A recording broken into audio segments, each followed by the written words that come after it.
Hello, I'm Dosei, and I'm doing a new segment for the Futon Spuds. This new segment, which nobody bothered giving a name so far, I'm just going to call it Solo V-Spudcast, and it's exactly what it says on the tin. So with that out of the way, let's get this show started. So today I am going to be talking about unused and beta content in Super Mario World. Most of the stuff you're going to be seeing today is present in the ROM. Like, if you hack it with like lunar magic, like, it is still there in the ROM, and I'm just going to be showing it off to make it easier for everyone else to see and to make it more wide known. So I'm going to see the first unused thing in a minute here. It says Bluebird right here. It wasn't used in the final version, obviously, and it just follows you around for no reason. It doesn't do anything except follow you.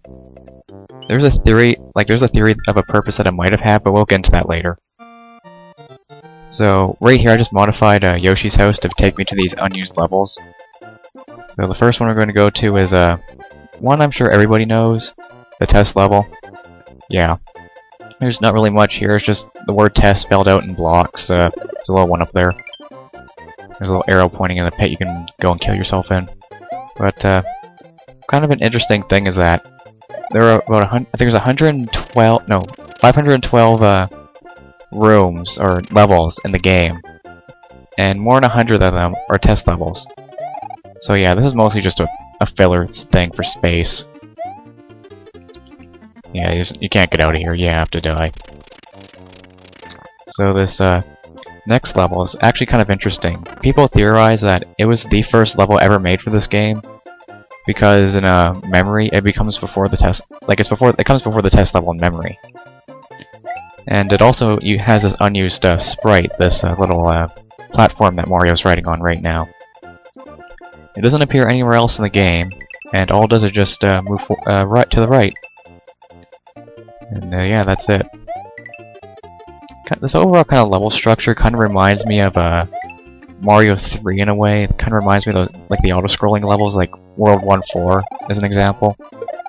Like kind of the structure and like design of it just reminds me very much of Mario 3, even though it actually isn't a level from that game. But yeah. Yeah, I eventually get tired having to wait for this thing, so I just run ahead of it eventually. Come on, yeah, there we go. Start running ahead, I think. And this pipe here, it's not exit enabled, so there's no way out of here. You have to kill yourself. This next level that I'm going to be showing off here has these platforms, which in the final game, I forgot which level they appeared in. I think it was one of the vanilla dome levels. Yeah, it's these platforms here. They move up and down when you stand on them. Like, with the way the level's structured right here, it makes it look like that at one point they might have been a bit more dynamic. Like, they might not have been leveled when they start off, like equally leveled. They might have been like might have been higher, one might have been lower. Kind of like the those things in Mario 1. What are they called? It's those things you stand on, and if you stand on them for too long, they fall into the pit. Anyway, these things here, classic piranha plants. Yep, they were never finished, so they have a fish stem. Yep. Yeah, these platforms here really glitch up the level. Here's a one up there. But yeah, kind of the way this level is structured just makes it seem like these platforms might have been a bit more dynamic at one point. And there's no way out, of course.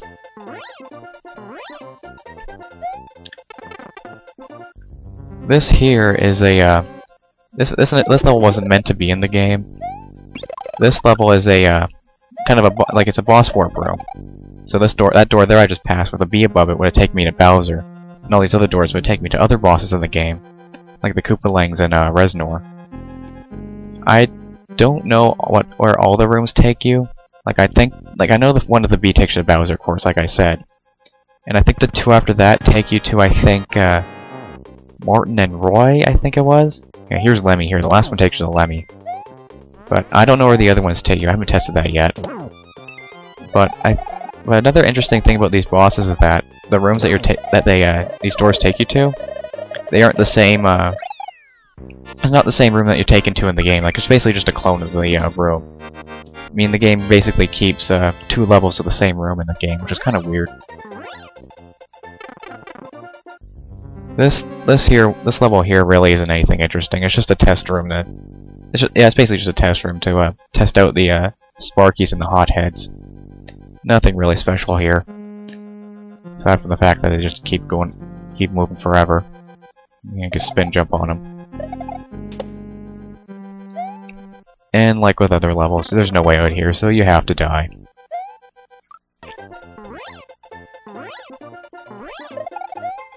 This next one is, well, this one, all I can say about this one, it reminds me of that one level from Pole's Big Adventure.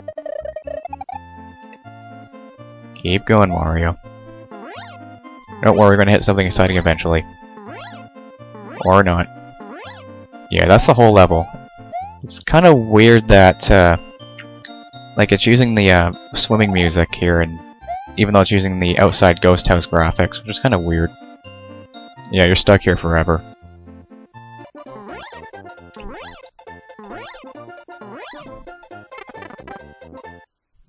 This level here, I don't know where this could have been used. My guess is it could have been originally been for Donut Plains 2, possibly.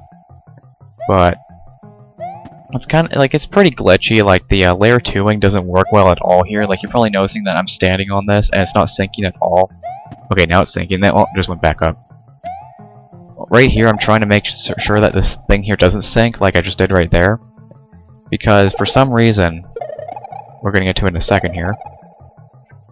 This over here will not show up. Oh, I guess we're going back.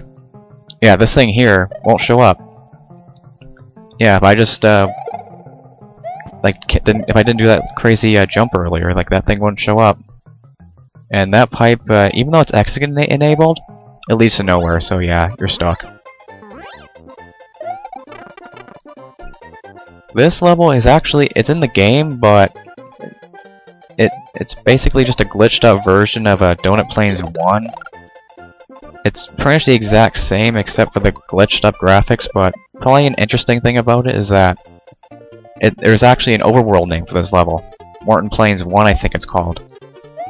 So what's kind of interesting about this is that maybe the worlds in the game could have had different names at one point, like based on like the Koopalings instead of like food. So who knows? We could have something like Lemmy's Cave instead of Vanilla Dome or something like that. So yeah, aside from that, this level's pretty much the exact same, aside from the graphical barf. And probably another weird thing is that there's another copy of this level with the graphics fixed. So there's basically 3 versions of this level on the cart. Why exactly? I have no idea. And unlike all those other levels, you can actually beat this one. Who would have thought?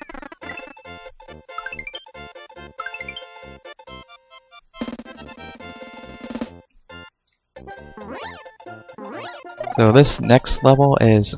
This one is actually a level that's already in the game, but an alternate version of one that's already in the game. If you can tell already, this is Wendy's Castle.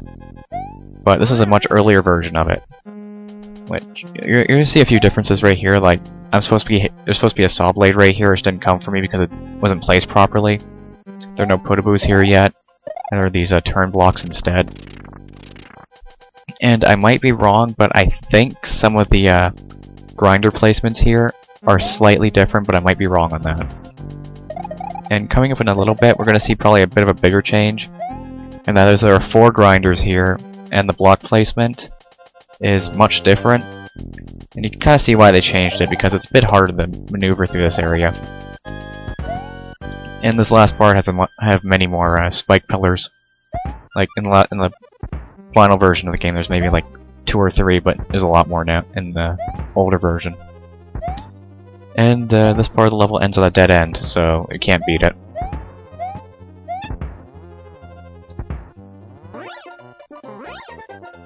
This next level is, yeah, it's just more graphical barf. People theorize that, like, because of these slopes here, it might have been used as like a slope testing level. Like, you can kind of like just probably test to see if they work or not, and quite possibly test out the vertical scroll. I think there's a way you can fix those background graphics, but it requires modifying the level, and I'm trying to keep this authentic as possible, so I didn't bother fixing it. And like the other levels, you're stuck. You have to kill yourself.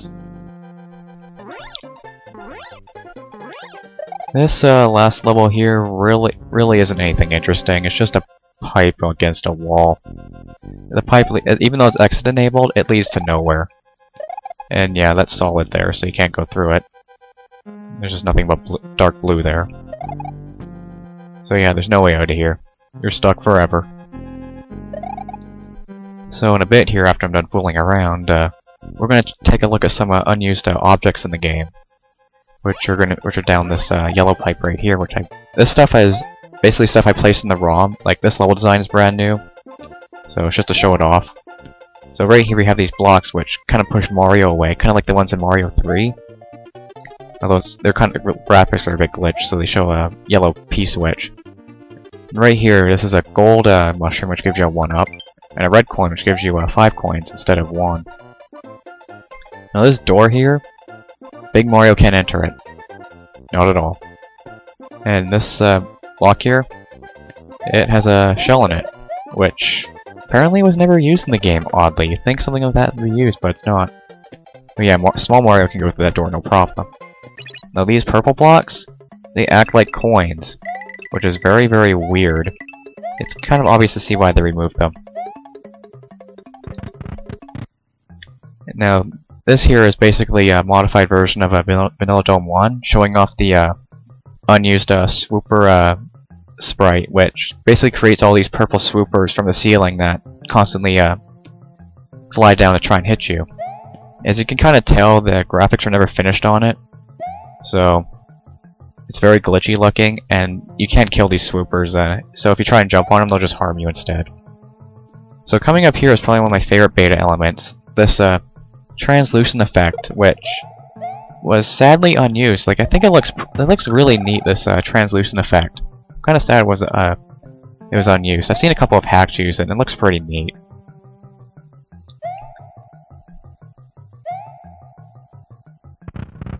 So the final room here, remember that blue bird earlier? People theorize that this leftover of a cage here was carried by that blue bird, and Mario would be stuck in that cage and have to dodge obstacles. Basically, you can enable this thing here by setting the I think setting any like ordinary stage to like layer 3, having a layer 3 effect. So yeah, that's pretty much some unused bubble stuff, so we're going to see a bit more unused overworld stuff now. But first, probably a more well-known unused thing. No Yoshi sign. Yep. Yeah, it basically just acts like the castle thing. Like, when you enter a castle and it shows a little cutscene, it basically acts like the same thing. Yeah, I just skipped the level because it's unmodified. So in a second here, we're going to see 2 more unused sprites for the overworld. The first one's this, we're going to see in a second. The Lakitu sprite follows Mario like the blue bird. Its purpose is kind of unknown. And then there's this generic Piranha Plant sprite in the distance you can kind of see there. That's just for background, I'm guessing. So right here I'm going to show off the no Yoshi sign thing, what happens if you do have a Yoshi. It basically works exactly like it does when you enter a castle or a ghost house. So yeah, now I got a no Yoshi. And if I leave the level, I get Yoshi back, so it works exactly like the castles do. Or ghost house. So to end off this video part of it, I'm going to show off one more unused sprite. It happened really quickly there, but there's a little Koopa Kid that came out, and much like the hands in Mario 3 that come out of the ground and pull you into the level, that Koopa Kid forces Mario into the level. But the problem is that it was never programmed correctly, so as you see here, I'm going to kill myself and kind of show what happens if you kill yourself and then go back to the overworld. I'm in the middle of freaking nowhere. Yeah. It corrupts Mario's overworld position, so now I'm stuck in an endless bonus game. I can't do anything. Yeah. But there's some other unused stuff which I'm going to show pictures of right now. The first one I'm going to show is I'm just going to show like two alternate versions of the No Yoshi signs. And this next picture here is kind of it's this Buzzy Beetle that's in the wall for absolutely no reason at all at the end of I believe it was Donut Plains 2. It's there in the final version of the game, but because the level auto scrolls, you can never see it. And this next picture I'm going to show is apparently in this section of the level, and I believe it was Vanilla Dome Secret 1. There's apparently a the screen's apparently exit enabled, and it leads to the secret exit of this level. It's apparently unused for some reason. Maybe there's a bit of a level design change before the final. And this next picture here is the unused Red Switch Palace in Valley of Bowser. Just to the right of, I think it's Valley of Bowser 3, I think? Yeah, it was 3. It's kind of obvious why I wasn't use this one, because it's so late in the game and you wouldn't really need red blocks anymore. So it's pretty obvious why they got rid of it. And last but not least, here's some unused sprites from there's this Super Nintendo test ROM, and one of the games on it is a very old like beta version of Mario World. And as you can see here, like at one point they're possibly considering having Raccoon Mario as a power-up. Like you see like the raccoon sprites in the Super Leaf. And right here I'm going to show like a little brief footage of what Raccoon Mario possibly could have looked like if it was in Mario World. Like this footage here isn't official. This is just a hack I made where it inserts more Raccoon Mario back into the game, like what it could have been. And it's kind of a shame they took him out, but then again, it might have been a bit of redundant because of the cape. So yeah, this is Dosei with beta and unused things in Super Mario World, and see you around. Hope you enjoyed this. Bye bye.